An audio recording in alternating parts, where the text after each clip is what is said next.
Earlier this week, Taylor Swift announced her upcoming 12th album, The Life of a Showgirl.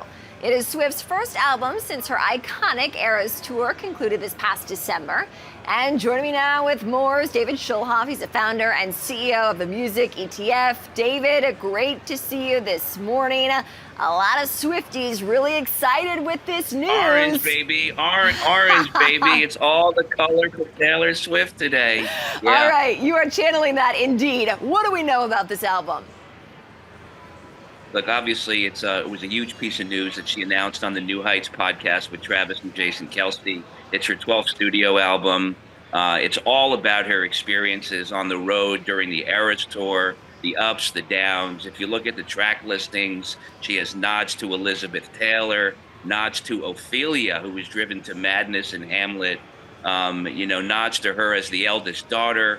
She's performing with Sabrina Carpenter. It's going to be a massive album, and it's coming out in October. And I think her fans are just chomping at the bit. They can't wait to get a hold of it, to get a piece of vinyl from it. They've been waiting a long time. I mean, she was really the only artist, Kristen, that didn't perform this summer. Every other artist, from Beyonce to, Billie Eilish to, they all performed. So anyway, it's a big piece of news this week for Taylor. Yeah, a big piece of news, and honestly, maybe somewhat of a surprising way to announce it on her boyfriend's podcast, right? I think she even made a joke on the podcast, David, like, we know how many male sports fans I have here. Any sort of read on what that could do for her fan base? Look, I mean, Travis and Jason have a lot of fans on New Heights. They have millions of followers. Look, they are really the prom king and the prom queen. And so I think they're enjoying their fame and their success together. Yeah. And so, look, it was a great thing. I watched it yesterday. It was an hour and a half. It was very engaging. She talked also not just about her album, but about getting her master's back, which was a huge thing. She was in a big political fight, right. And she got her master's back. So she's in control of her music. And look, she has the best relationship with her fans than any other artist. And that's why she is, the queen of the world in music. Yeah. Let's talk about another queen here, Beyonce. We got to talk Beyonce because she did win an Emmy, now halfway to an EGOT. What does this mean for Beyonce? So the Beyonce Bowl, first, Beyonce she has 99 Grammy nominations, right? More than any other artist in history, 32 wins. Her show, Beyonce Bowl, is actually up for 4 Emmy awards. She won 1 for Best Costume, and it's really a great show, and you understand why with the horses and the furs, and it's incredible.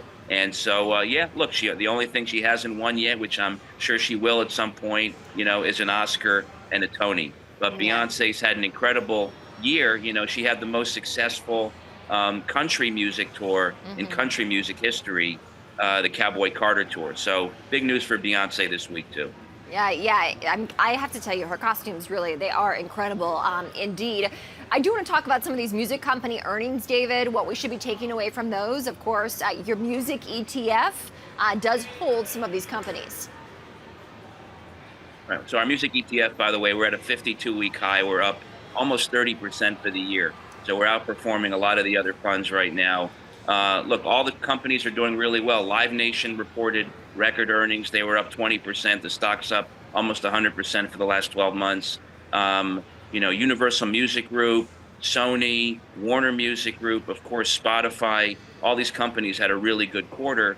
Music's growing, streaming is growing, the industry's doubling, the touring and live music business is on steroids. Everyone wants to go see live shows like the Eras Tour, and then now Taylor's new tour. I mean, how incredible is that going to be? The Life of a Showgirl.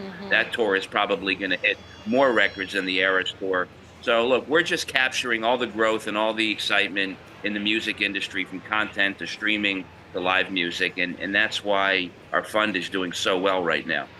We talk about AI every day here at the Stock Exchange, David, and I know in the music industry, AI is obviously a large topic of conversation as well. What are the newest developments that we see in music's adoption of AI? Yeah, so right now you got bills before Congress that are looking to be signed into law. You have the No Fakes Act, Nurture Originals, Foster Art, Keep Entertainment Safe. You have the AI, Generative AI Act. The big question, Kristen, is whether or not we want to let companies like OpenAI train their algorithms to sound like popular artists, because right now there's no federal copyright protection in your voice. And something needs to happen. We can't let companies like Suno and Udio, which are building multi-billion-dollar valuations, creating AI music that sounds like Beyonce and Taylor Swift. Something needs to get done. And then on top of that, you have, content farming. Artificial creation is one thing, and then you have artificial streaming. I mean, you have like a bunch of fake bands that are on Spotify now. How do we know what's real, what's not real? So something needs to get done in that area. But if you look at the Goldman Sachs report, Music in the Air, in terms of market saturation and market piracy, it's still a very small fragment of the market. So it's not really impacting things much. David Schulhoff, founder and CEO of the Music ETF, joining us this morning in Orange. David, thank you very much.